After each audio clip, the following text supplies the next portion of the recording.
예, 성경에 보니까 야고보서 1장 17절에 모든 좋은 선물, 모든 완전한 선물, 이 모든 것들은 위로부터 아버지로부터 빛들의 아버지로부터 온다, 이렇게 성경에 써 있습니다. 그렇죠? 특별히 그 중에서도 우리가 예수 그리스도를 선물로 받은 사람들은 예수님을 믿고 구원받은 사람들이죠. 그 사람들에게는 또 특별히 세상 사람들이 갖지 못한 것들을 우리에게 주셨는데, 그것들을 우리가 한번 좀 살펴보려고 합니다. 여기 선물 받는 거 싫어하시는 분은 없으시죠? 선물 정말 우리 너무 좋아합니다. 그렇죠?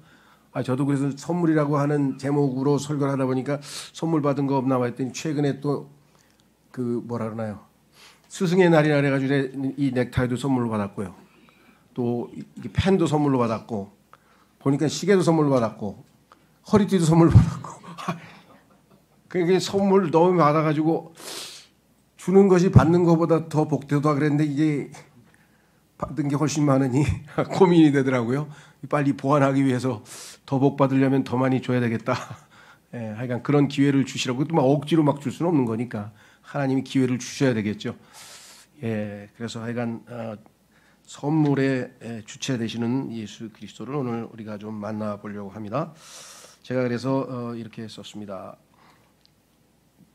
7월 첫째 주, 오늘 우리는 주님께서 우리 각자에게 이미 주신 놀라운 선물들이 무엇인지 요한복음을 통해 살펴봄으로써 선물을 주시는 분이신 예수님을 기억하고자 합니다. 오늘 예수님께서 사용하신 용어가 하나님의 선물이라 했어요. 자신이 이 땅의 모든 인간에게 하나님께서 주시는 선물이라. 예수님보다 더 좋은 선물은 없는데 그 선물을 아직도 못 받고 계신 분이 있으니, 그렇죠.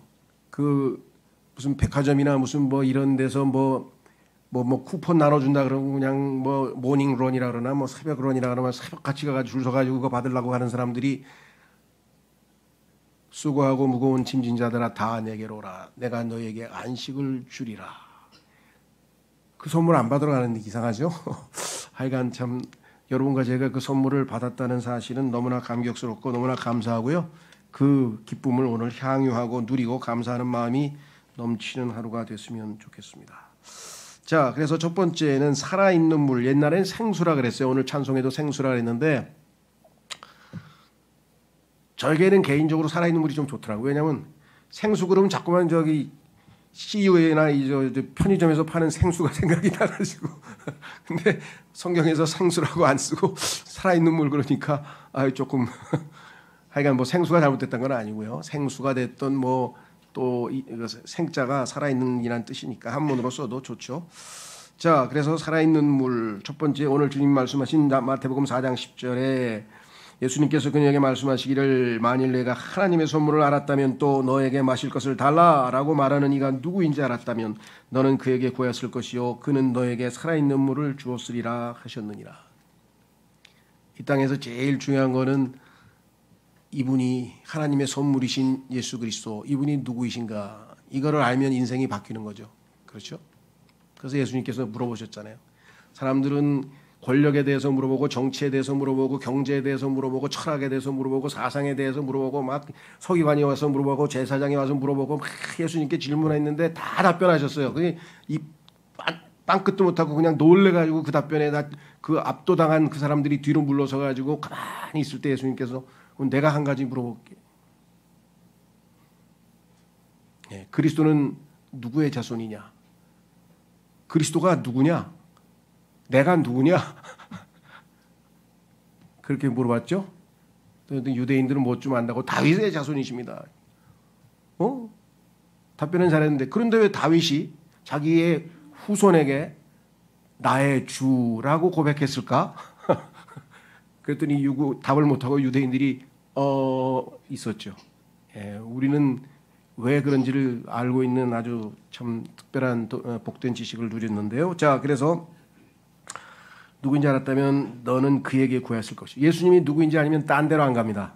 어렵고 힘들든 기쁘든 즐겁든 항상 예수님께 먼저 달려가는 거죠. 애들이 엄마한테 먼저 달려가듯이 그분과 함께 있는 것이 우리에게 가장 큰 즐거움이고 기쁨이기 때문에 그렇겠죠.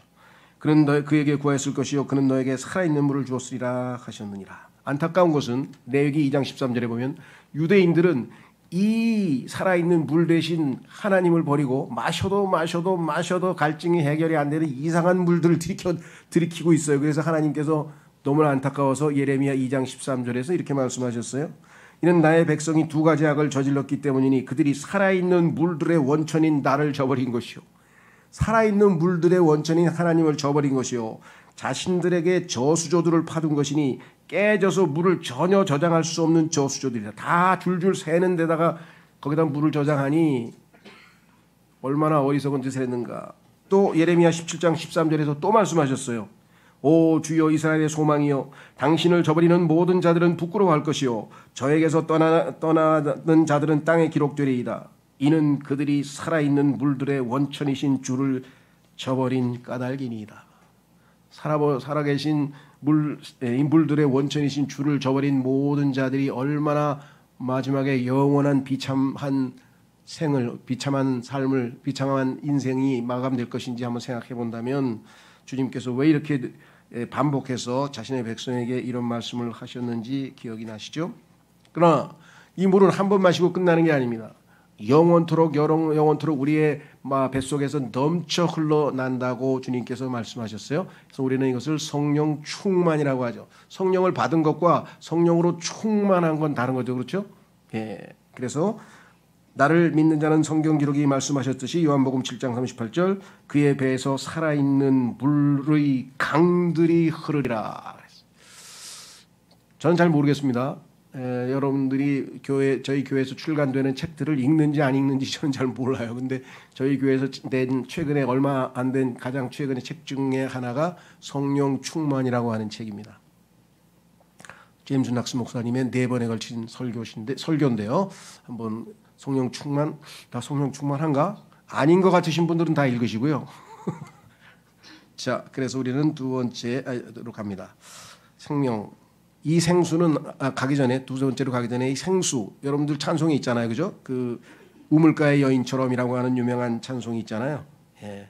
그 여인은 주가 주신 그 생수 마신 후에 기쁨 넘치고 만족 넘치고 또 다시 목마르지 아니하리라는 유명한 고백을 했죠, 그렇죠? 다른 이 땅의 그 어떤 것도 다 소금물과 같습니다. 마셔도 또 갈증이 권력에 취해서 권력을 아무리 차지해도 공허합니다. 솔로몬 돈을 아무리 많이 가져도 허탈합니다. 솔로몬 쾌락을 아무리 누려도 공허합니다. 텅 빈 마음.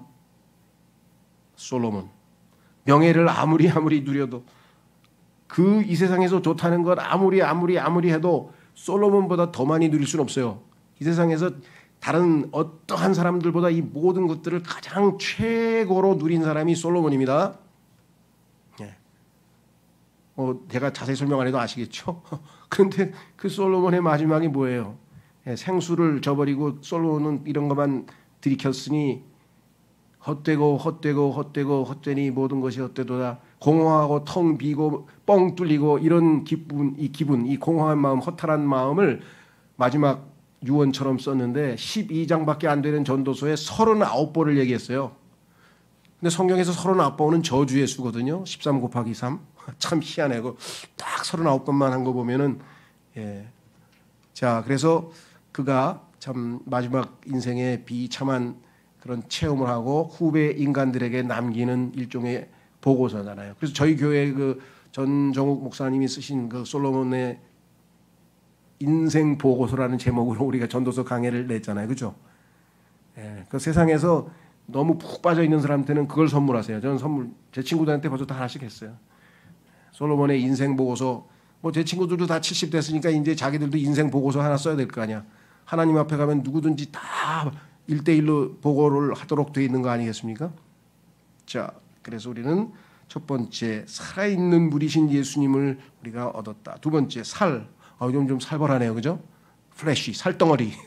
플래시란 말은 살이라고도 하고요. 고기 할 때 자꾸 뼈만 줘, 살 좀 줘, 살 아시죠? 살 또는 육신, 육체 다양하게 번역합니다. 여기 성경에서는 제물로 드려지기 때문에 살이라는 말씀을 쓰셨네요. 요한복음 6장 48절 51에서 51절까지 나는 그 생명의 빵이라 너희 조상들은 광야 가운데서 만나를 먹었고 또 죽었느니라. 이것은 하늘로부터 내려오는 빵이니 사람이 이것을 먹고 죽지 않게 하려 함이라. 나는 하늘로부터 내려온 살아있는 빵이라. 누구든 이 빵을 먹는다면 그는 영원토록 살리라. 그리고 내가 줄 빵은 나의 살이요.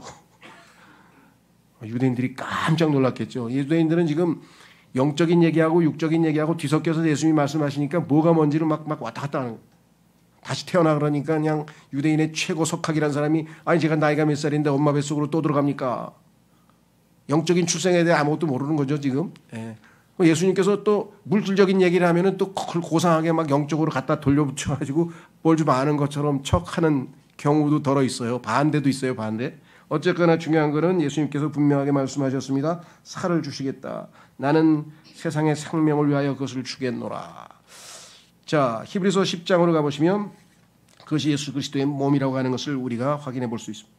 히브리서 10장 10절에서 14절에 그 뜻에 의하여 예수 그리스도의 몸 한 번에 완전하게 드려짐을 통해 우리가 성결하게 구별되는도다.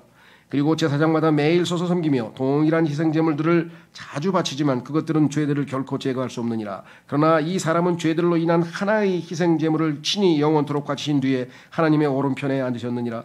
이때부터는 그분의 원수들이 그분의 발등상이 될 때까지 기다리고 계시느니라. 이는 그분께서 성결하게 구별된 자들을 하나의 제물로 영원토록 완전하게 하셨기 때문이라. 그래서 10절에 보면 그리스도의 몸이 한 번, 단번 속죄라고 하죠. 한 번에 완전하게 드려졌다고 성경에 분명하게 말씀을 했죠. 그래서 우리 신앙생활에 있어서 중요한 것은 로마서 12장 1절에 보면은 신앙생활은 제일 중요한 게 물론 마음이죠. 그렇죠? 근데 마음으로 그치면 안 됩니다. 그 다음에 몸으로 실행에 옮겨야 되겠죠. 로마서 12장 1절. 로마서 1장서부터 11장까지 교리를 잘 배우고 마음으로 충만하게 기쁨이 넘쳤으면 그 다음엔 산 희생물로 자기의 몸을 드려야 되겠죠. 그러므로 거룩한 형제들아 내가 하나님의 자비들로 인하여 너희에게 간청하노니 너희는 너희의 몸을 거룩하고 하나님께서 기꺼이 받으실 만한 살아있는 희생제물로 드리라. 이것이 너희의 합당한 섬김이니라. 우리의 손을 내밀어서 전도지를 주고요. 우리의 입을 열어서 하나님의 복음을 전하고요. 그렇죠? 우리의 목소리를 통해서 하나님께 기도하고요. 그렇죠? 예. 자, 그래서 우리는 몸을 주신 예수 그리스도께 감사드리고요. 세 번째로 가면 생명이라 그랬습니다. 생명. 요한복음 10장 11절에 주께서 말씀하셨습니다. 나는 그 선한 목자라. 선한 목자는 양들을 위하여 자신의 생명을 주느니라. 이거는 어떤 생명이냐? 이것은 혼의 생명이죠. 이사야서 53장 12절에 하나님께서 이렇게 말씀하셨습니다. 그러므로 내가 그에게 위대한 자들과 함께 몫을 나누어 주겠으니 그가 약탈물을 강한 자들과 함께 나누리라. 이는 그가 자신의 혼을 쏟아부어 죽음에 이른 까닭이라. 그런즉 그가 불법자들과 함께 계수되었도다. 그리고 그는 많은 이들의 죄를 담당하였고 불법자들을 위하여 중보하였도다. 예수님께서는 단순히 몸만 내어주신 것이 아니라 그의 혼을 우리를 위하여 죽기까지 내어주셨다고 말씀을 하셨습니다. 그런데 하나님께서 그 혼을 지옥에 남겨두지 아니하시고 다시 부활하게 하셨죠. 그래서 그분은 그 생명을 우리에게 주실 수가 있는 것이죠.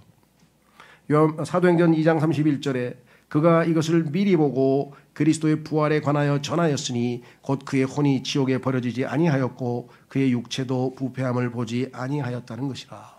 시편에 다윗이 쓴 시에 보니까 예수 그리스도의 부활에 대해서 미리 예언을 해놓았는데 그래서 이거 미리 보고라고 써 있죠. 미리 예언.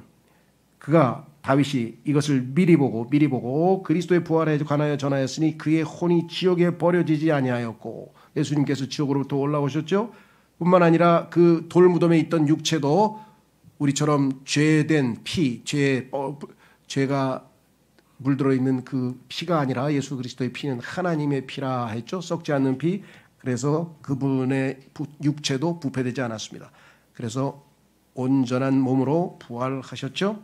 자, 그래서 우리는 그분의 혼의 생명도 우리에게 내어주셨다라고 성경에 분명하게 말씀을 하셨습니다. 그렇죠? 자, 그 다음에 이제 네 번째는 생명은 생명인데 이 생명은 어떤 특징을 가지고 있는가? 성경에 보니까 영원한 생명이라고 말씀하셨습니다.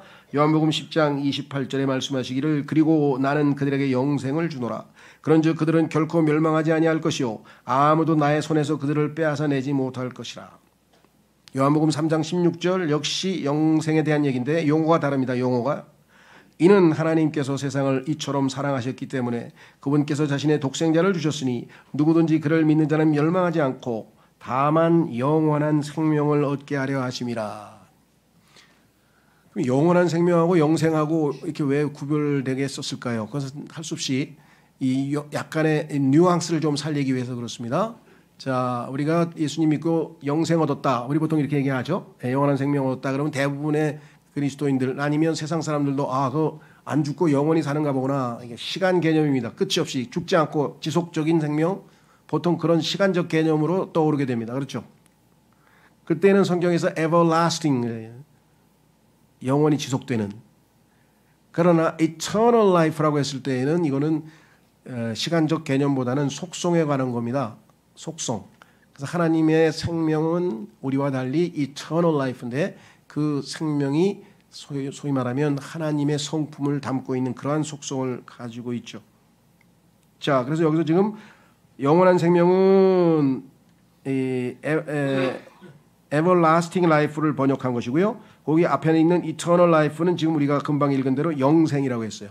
자, 일단 우리 성경은 영생과 영원한 생명 이렇게 이제 구분을 했는데 또 다른 성경들은 또 달리했죠. 영원한 생명과 영존하는 생명 뭐 이렇게 해서 하여간 두 개를 구분은 했는데 용어가 좀 달라요. 그래서 조금 혼동되실 수 있는데 일단은 영어에는 우리는 영원한 생명과 영생 둘로 나눠서 일단 구분을 했다. 자, 그래서 이제 우리가 가지고 있는 그 생명은 단순히 영원히 생명만 지속되고 그런 시간적으로 끝이 없는 그런 의미뿐만 아니라 생명에는 다 속성이라는 게 있잖아요.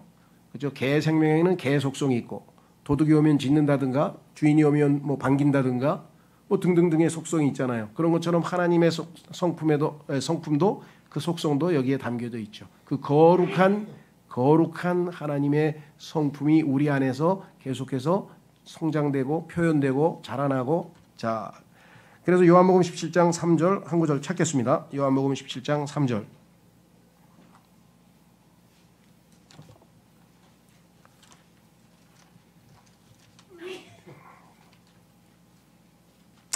요한복음 17장 3절에 보면은 보통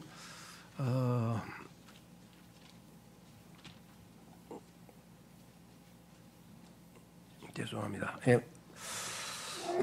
그런즉 이것이 영생이니 eternal life 그들로 하여금 홀로 참 하나님이신 당신과 당신께서 보내신 예수 그리스도를 알게 하려 함이니이다. 보통은 영생은 이것이니 곧 하나님을 아는 것이옵니다. 이렇게 대부분 되어 있죠. 뭐 그 번역의 옳고 그름을 따지려고 하는 게 아니라 이 마이트라고 하는 단어를 통해서 우리가 뉘앙스가 영생의 정의를 내리려고 여기에 기록된 것보다는 영생을 주신 목적이 무엇인가. 영원한 생명이 우리에게 주어졌는데 그 생명의 목적은 그 생명을 통해서 예수 그리스도와 하나님을 알아가도록 하려 함이라. 그렇죠? 네, 어린 자녀에게 부모님의 생명이 주어졌습니다. 그러면 그 생명을 통해서 아버지 어머니가 누구이신가 해서 점점 우리가 알아가는 것이겠죠. 자, 그래서 우리는 이제 네 번째까지 살펴보았습니다. 다섯 번째 예시란 말씀인데 이거 좀 우리가 잘 안 쓰던 용어죠. 자, 요한복음 13장 15절. 저도 조금 당혹스러워했는데요. 뭐 이해는 합니다. 왜냐? 제가 좀 보완 설명을 하겠습니다. 요한복음 13장 15절. 요한복음 13장 15절 이렇게 썼습니다. 이는 내가 너희에게 한 예시를 남겨주었기 때문이니 내가 너희에게 행한 것처럼 너희도 행하게 하려 함이라. 소위 말하는 그 세족식, 보통 식도 아니죠 사실은. 근데 하여간 우리는 용어를 만들기 좋아하니까 마치 이게 세족식이라고 하는 의미를 이제 용어를 만들어서 어떤 교회에서는 그 시행하는 데도 있습니다. 그래서 그 목사가 여기 딱 대야를 쫙 이렇게 해가지고 성도들 한 사람 한 사람 오면은 다 발을 씻겨가지고 이제 예수님께서 제자들을 섬긴 것처럼 겸손한 섬김의 본을 보이신다. 또 우리나라의 한동대학교라고 해가지고 저 기독교 대학교가 있잖아요. 예, 거기들은 또 교수들이 자기과 학생들 오면은 신입생들에게 또 다 세족식을 뭐 상징적인 의미로 저는 뭐 나쁘다고 생각 안 합니다. 그러나 성경에서 말씀하시는 것은 세족식을 직접 하라는 뜻은 아니었어요. 왜? 여기 보면은 비유로 as라고 하는 말이 들어가 있는데요. 뭐라고 돼 있냐면은 지금 우리가 금방 읽은 것처럼 내가 너희에게 행한 것처럼 너희도 행하게 하려 함이라. 이 처럼이란 말은 비유죠. 내가 너희로 하여금 내가 행한 것을 행하게 하려 함이라. 여기 만약에 as가 아니고 영어로 what이라고 하는 단어로 뒤바뀌어 있으면 당연히 그대로 해야죠. 예수님이 발을 씻겼으니까 우리도 발을 씻겨야 되겠죠. 근데 그게 아니라 그것에 갖는 의미가 뭐예요? 겸손히 섬기란 뜻이잖아요. 그런데 성경에서 보면은 말씀이 에베소서에 보면은 말씀에 물로 씻는다 그랬잖아요. 그러니까 성도들끼리 서로 섬길 때 하나님의 말씀으로 교제하면서 서로를 씻어서 거룩하게 세워주는 그런 영적인 교제와 섬김에 대한 비유를 말씀하셨는데 그렇다고 해서 세족식 자체가 뭐 의미가 없다는 건 아니에요. 그 의미를 되살리기 위해서 하는 것 같이는 괜찮은데 성경에서 말씀하시는 것 자체가 세족을 의미하는 건 아니라는 것이겠죠. 자, 그래서 지금 여기 말씀하신 것처럼 예를 보여준 거예요. 이렇게 예수님이 하신 것 같이 너희도 서로 말씀으로 교제하면서 서로를 섬기라. 이렇게 돼 있죠. 그 다음에 베드로전서 2장 21절에 가면 여기는 본복이라고 번역했어요. 똑같은 example을. 왜냐하면 예수님께서 본을 보이셨기 때문에 너희도 그 고난을 받은 그대로 고난을 체험하면서 주님을 섬기라는 의미로. 자, 그래서 우리에게 주신 예시 얼마나 감사합니까? 그렇죠? 우리가 한번 보고 아 이거구나 하고 따르는 거하고 그냥 말로만 지시사항을 듣고 어떻게 해야 되죠? 제가 그 스페인 유학 시절에 그 살던 바르셀로나라는 도시는 주로 우리나라 교민의 거의 한 7, 80%, 8, 90%가 다 태권도 사범들이에요. 태권도 사범들이 거기 와서 이제 교민들이 됐는데 이제 그 사범들이 어떻게 하다가 하여간 몇 분을 알게 됐는데 교회에서 그 분 중에 한 사람이 자기 그 도장으로 초대를 해서 대화를 좀 하자고 그래서 대화를 했더니 그때는 제가 학생이니까 아우 뭐 학생은 참 좋겠어요. 그래서 아 왜요? 그러니까 아 스페인어를 잘하잖아요. 그래서 뭐 그냥 의사소통합니다. 그랬더니 난 그게 잘 안 된단 말이야. 그래서 고달프대. 그래서 뭐가 어떻게 고달프십니까? 그랬더니 아니 스페인 애들은 뭔가 관심이 많아서 그런지 그냥 질문이 많대요. 질문이. 그래서 질문을 해가지고 설명을 해줘야 돼. 설명을 못 하잖아. 그냥 몸으로 때워야 되는 얘기야. 그냥 말로 이렇게 하면 돼. 그러면 되는데 이렇게 하라고 하면서 몸을 움직이니까 피곤해 죽겠다는 게 힘들어 죽겠다는 거야. 자기가 몸으로 본을 해서 사실은 몸으로 본을 보여주는 게 제대로죠. 말로만 하면 예수님이 말씀만 하셨습니까? 삶으로 본을 보이셨잖아요. 본보기를 보이셨잖아요. 그렇죠? 예, 그런 의미에서는 뭐 그 사람이 아주 좋은 선생인 것 같아요. 자, 그 다음에 6번째 위로자, 진리의 영 이렇게 얘기했는데요. 요한복음 14장 16절에 우리에게 예수님께서 주신 하나님의 선물이 있는데 그것은 뭐냐 이렇게 되어 있습니다. 요한복음 14장 아까 우리 그 베드로전서 2장 21절도 마저 읽고 넘어가겠습니다. 이는 심지어 너희가 이 일로 부르심을 받았기 때문이니 그리스도께서도 우리를 위하여 순환을 겪으시어 우리에게 본보기를 남기심으로써 너희로 하여금 그분의 발자취들을 따라오도록 하셨기 때문이라. 겸손한 섬김의 예시와 그리고 고난의 삶의 본을 우리에게 본보기를 보여주셨다. 요한복음 14장 16절 그리고 내가 아버지께 기도하겠노라 그리하면 그분께서 너희에게 또 다른 위로자 예수님이 이미 위로자로 오셨지만 또 다른 위로자로 를 주시리라. 이로써 그분께서 너희와 함께 영원토록 거하게 하심이라. 성경에 보니까 하나님께서는 모든 위로의 하나님이시라고 고린도후서 1장에 말씀을 하셨죠. 근데 그 위로라고 하는 말이 조금 오해를 하기가 살 수가 있어요. 그냥 위로란 말은 대부분 보면 그냥 격려하는 말이잖아요. 힘내. 그렇죠? 잘 될 거야. 뭐. 이 영어에 보면 또 비슷한 말로 위안이란 말이 있는데 위안, consolations이란 말이 있는데 말로 하는 거와 달리 위로라고 하는 말 속에는 어원, 그 단어의 영어 단어의 어원은 comfort인데요. come이란 말은 함께란 뜻이에요. company, come. 그렇죠? 예, 이 come이란 단어는 함께란 뜻이고요. 그래서 컴패션이라고 할 때는 함께 고통을 당한다 그래가지고 컴패션이라고 하는 저 NGO도 있죠. 자, 그러면 comfort, fort는 아시다면 fortify, 뭐 요새 뭐 이런 건 힘이죠, 힘. forte, 뭐 강하게 뭐 있잖아요, 힘. 그러면 힘과 함께라는 뜻이니까 뭐예요? 예, 맥이 빠진 사람에게 가서 힘을 북돋워 줘가지고 소생케 하는 그런 적극적인 의미가 있습니다. 그래서 위로라고 하는 용어가 좀 약할 수도 있어요. 그러나 이미 너무나 익숙해져 있기 때문에 저희가 또 다르게 번역하기는 좀 그렇고요. 어쨌거나 하여간 중요한 거는 예수님께서 성령님을, 예수님이 승천하지 않으셨더라면 성령님께서 우리에게 선물로 주어지지 않으셨겠죠.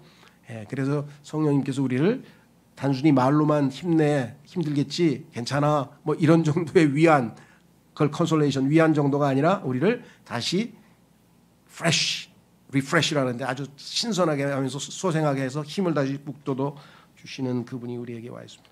그래서 여러분과 제가 여기까지 와 있는 거예요.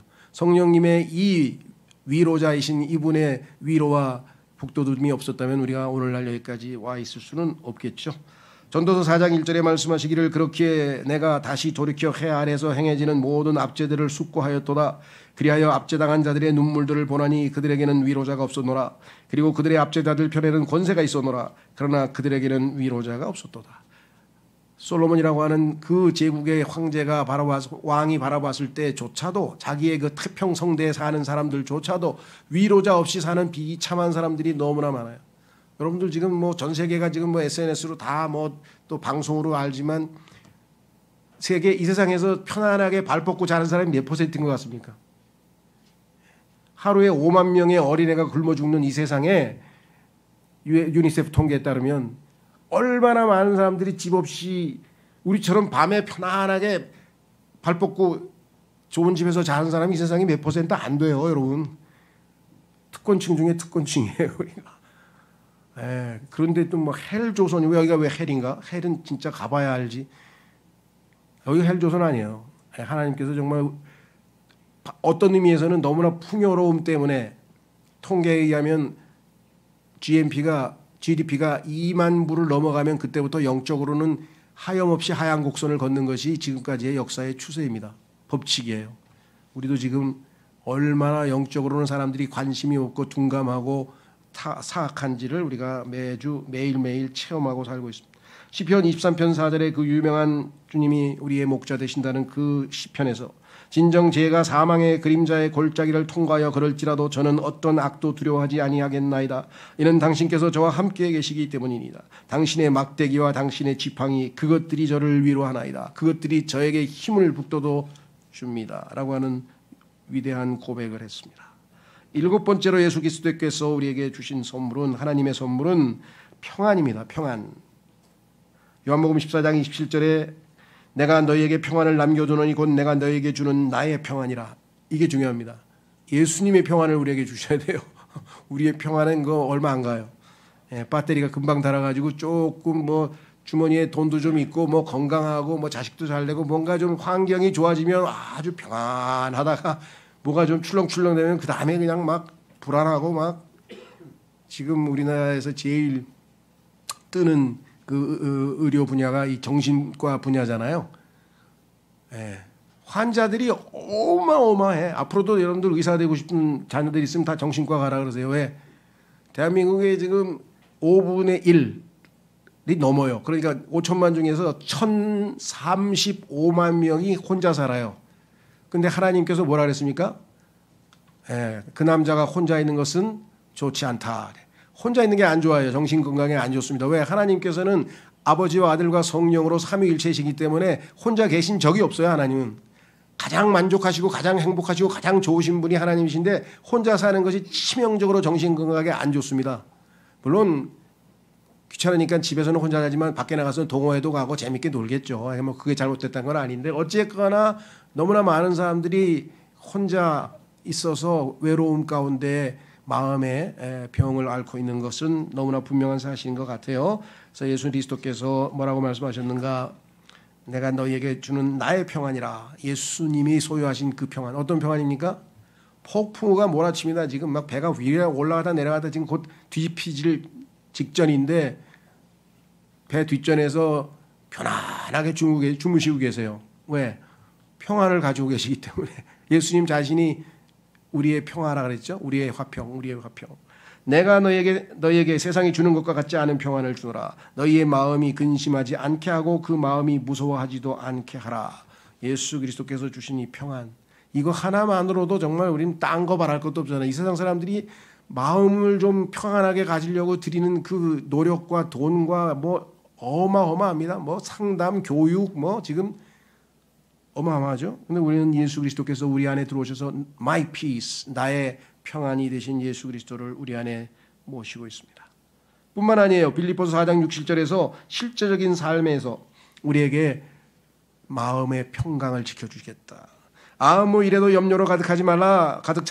다만 매사에 기도와 간구로 감사들을 드리면서 너희의 요청들이 하나님께 알려지게 하라. 그리하면 모든 지각을 초월하는, 여기서 중요합니다. 이제 지각을 언더스탠딩인데요. 지각을 초월해야 돼.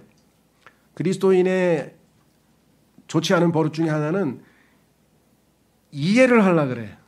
그걸 이해가 돼야지 뭘 믿겠다는 건데요. 예, 이해는 안 돼요. 지각을 초월해야 돼. 넘어가야 돼. 이해는 안 돼. 근데 마음은 평안해. 왜? 하나님을 믿으니까. 내가 처해 있는 처지는 납득이 안 돼.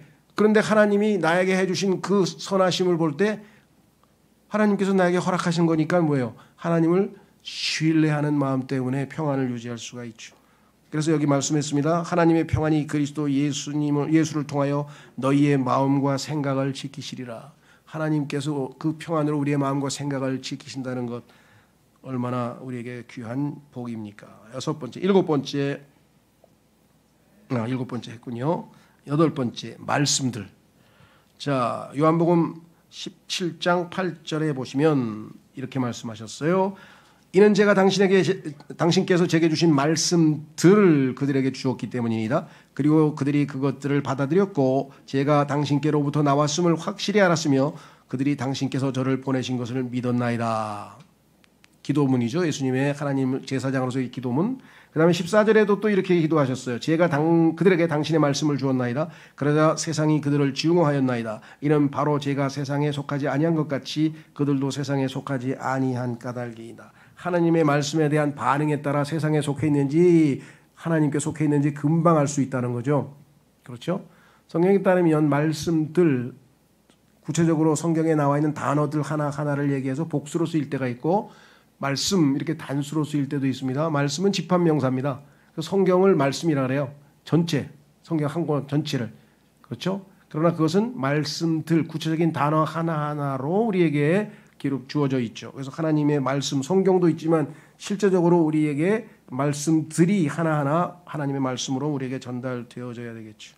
그래서 이 말씀은 어떤 것이냐? 마태복음 24장 35절에 하늘과 땅은 없어질 것이나 나의 말들은 없어지지 아니하리라. 우리가 주님으로부터 받은 말씀들은 영원한 말씀들이고 지금도 하늘에 세워져 있다고 성경에 기록되어져 있습니다. 그야말로 우리에게 예수 그리스도는 성경에 보니까 말씀이란 단어는 세 종류로 쓰이는데 말씀이 대문자로 쓰였다. 말씀이 대문자로 쓰이면 그건 예수님의 이름이에요. 타이틀. 그렇죠? 예수님이 바로 말씀이시잖아요. 그래서 요한복음 1장에 태초에 말씀이 계셨느니라. 말씀. 대문자. 그런데 그것이 소문자로 되면 기록된 말씀인데 성경 전체 집합명사고 그 말씀들은 그 하나님의 말씀인 성경은 구체적으로 하나님이 하신 말씀들 한 단어 한 단어로 구성되어져 있는 것이죠. 이 말씀들이 우리에게 있는 한 그렇죠. 우리가 요동할 필요가 없습니다. 그 성경에서 기록되기를 하나님의 말씀의 속성, 특징을 뭐라고 했냐면 믿음의 말씀이라. 로마서 10장 17절에 써 있죠. 믿음의 말씀. 근데 믿음은 어디서 나오냐 그랬더니 들음에서 나오는 거예요. 들음은 어디서 나오냐 그러니까 하나님의 말씀으로부터. 그 하나님의 말씀을 들으면 믿음이 생긴다고 성경에 써 있는데 왜들 찾아오거나 아니면 전화해서 제가 믿음이 좀 부족한데 믿음이 좀 커질 수 없는 방법이 없습니까? 성경에 써 있는데 왜 없어요? 하나님께서 믿음은 들음에서 난다 그랬잖아요. 믿음은 상담에서 나오지 않아요. 믿음은 책에서 나오지 않고 믿음은 체험에서 나오지 않아요. 믿음은 하나님의 말씀에서 나와요. 왜? 하나님의 말씀이 믿음의 말씀이라고 성경에 써 있잖아요. 말씀을 듣다 보면 뭐예요? 믿음이 생겨 자동으로 제공도 우리에게 전달되니까 그렇죠? 예. 자, 그래서 그 믿음의 말씀이라 그랬고 뿐만 아니라 하나님의 말씀은 성경에서 뭐라 그랬습니까? 내가 너희에게 이르는 말들이 영이요 생명이라. 하나님의 생명이 충만하고 성령으로 충만하는 방법은 뭐냐? 하나님의 말씀이 내 안에 가득히 거하는 것밖에 없어요. 왜? 그게 영이요 생명이라 그랬잖아요. 그렇죠? 예, 그래서 우리 신앙 그리스도인들이 너희들은 잠깐만 밤낮 입에다 대고 그냥 말씀 그 말씀이란 게 뭐냐?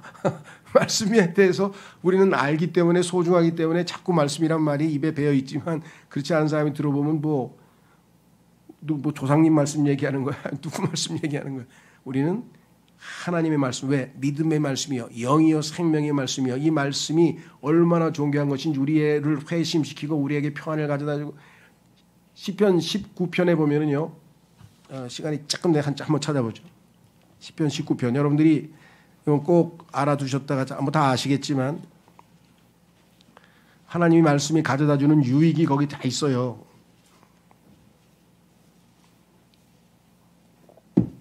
시편 19편은요 성경에서 가장 중요한 장들 중에 하나입니다. 왜냐? 하나님께서 자기 자신을 계시하시는 방법이 써 있어요. 하나님이 먼저 우리에게 자신을 계시해 주시기 전에는 우리가 알 길이 없어요. 하나님이 무한하신 분을 우리가 어떻게 알겠어요? 근데 하나님께서 자신을 알려주시는 방법이 있어요. 그게 바로 1절서부터 6절까지는 자연 계시라 그래가지고 일반 계시라 그래서 하늘, 별, 달, 폭포, 이과수 폭포 어마어마한 하나님 만드신 것들을 보면 자동적으로 하나님의 영원하신 능력과 신격이 거기에 숨겨져 있기 때문에 와, 하나님에 대해서 알 수가 있죠. 그건 좀 추상적이고 더 구체적으로 하나님의 성품과 특징과 선호도와 기호와 하나님의 좋아하시는 게 뭐고 싫어하시는 게 뭐고 이거 다 자세히 알려면 하나님 말씀 속에다 다 써놨어요. 그거를 우리 특별 계시라 그래요. 특별한 방법으로 써놨잖아요. 그렇죠? 그래서 특별 계시에 대해서 쫙 써 있어요. 그러니까 하나님이 자신을 어떻게 인간들에게 알리시는가 두 가지 방법이 있는데 그중에 두 번째가 우리에게 제일 중요한 성경이죠. 보세요. 7절. 성경에 여러 타이틀이 있어요. 성경은 이름이 별명이 많아요. 첫 번째는 주의 율법. 주의 율법은 완전하여 혼을 회심시키고 두 번째 주의 증언. 증언은 확실하여 우매한 자를 지혜롭게 하는도다. 세 번째 주의 규례. 규례들은 의로워서 마음을 크게 기쁘게 하고 마음이 기쁘게 되고 싶으시면은 주의 규례들을 읽으시면 되겠죠. 지혜롭고 싶으시면 주의 증언을 읽으시면 되겠죠. 주의 명령은 순수하여 두 눈을 밝게 하는도다. 루테인 잡수시지 마시고 눈이 밝고 싶으면 여기 나와 있는 대로 주의 명령을 순종하면 되겠죠. 하나님의 이름이 주의 말씀의 이름이 다양하죠. 주를 두려워하는 것은 정결하여 영원토록 지속되고 주의 공의로운 법규들은 정결하여 진실하며 전적으로 의롭나이다. 그것들은 이 주의 말씀들은 금보다 진정 많은 정금보다 더 흠모되어야 하며 꿀과 벌집보다 더 달콤하나이다. 순종만 하면 이 엄청난 결과를 축복을 받겠습니다. 더욱이 당신의 종이 그것들에 의하여 경고를 받나이다.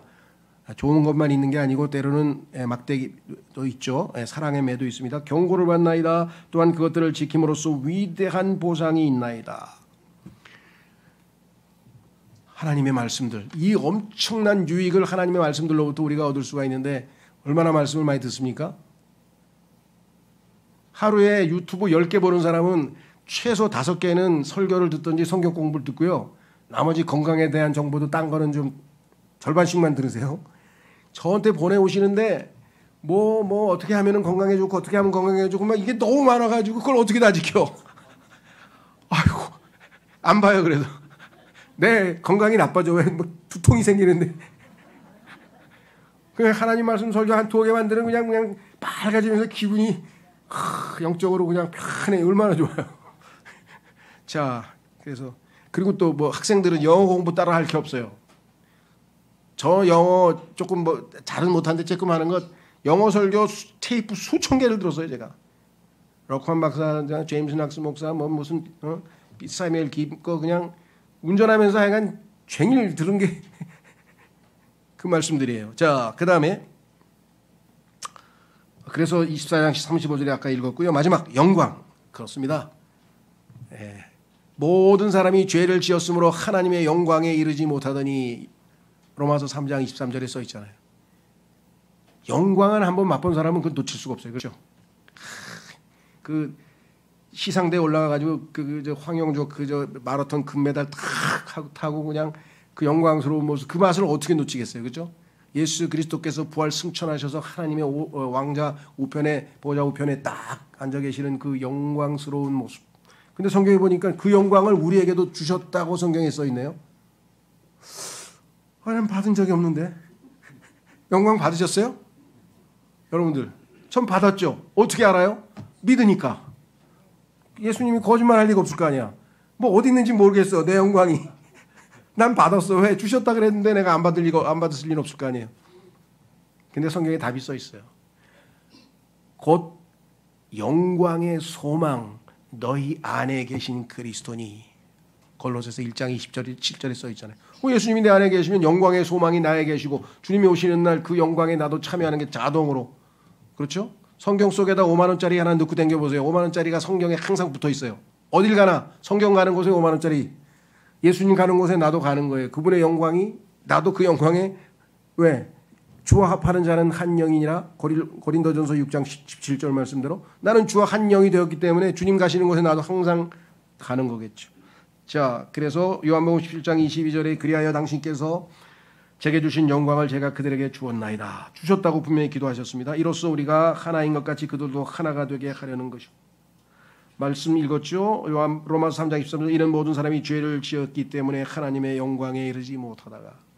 그런데 이제 예수님이 오셔서 우리를 하나님의 영광에 이끌어 가고 계십니다. 베드로전서 5장 10절 마지막이 우리 목적지가 영광이라고 베드로전서 5장에 여러 번 써 있어요. 근데 당연하지. 왜? 우리 안에 영광의 소망이 있는데 우리의 소망은 100% 이루어지는 소망이에요. 꿈은 이루어집니다. 왜 안 이루어졌죠? 예수님은 소망은 이루어집니다. 그래서 마지막 성경 구절 골로새서 1장 27절에 하나님께서는 이 신비의 영광의 풍요함이 무엇인지를 이방인들 사이에서 성도들에게 알리기를 바라시느니라. 이 신비는 너희 안에 계신 그리스도 곧 영광의 소망이시니라. 그렇습니다. 이 위에도 얼마나 많은 것을 주셨는지 몰라요. 그래서 그 찬송가가 있잖아요. 주신 복을 세어 보아라. 하나님께서 주신 복을 하루 종일 한번 써보세요. 우울증이고 뭐고 다 날아가는 거예요. 너무 기뻐가지고 야 나도 너무하잖아. 그렇잖아. 이렇게 많이 받고 뭐가 또 불평이 있어가지고 막 그 마음이 불편하고. 왜 마음이 불편해요? 이렇게 엄청난 걸 받았는데. 그렇죠. 자, 이 소중한 선물을 주신 주님을 기억하는 시간 됐으면 좋겠습니다. 홍영만 형제님 나오셔서 빵을 위해서 기도해 주시고 우리 윤재근 형제님 잔을 위해서 기도하시고 우리 주의 만찬에 참여하겠습니다. 오늘 특별히 우리에게 하나님의 선물을 주신 예수 그리스도 기억하겠습니다.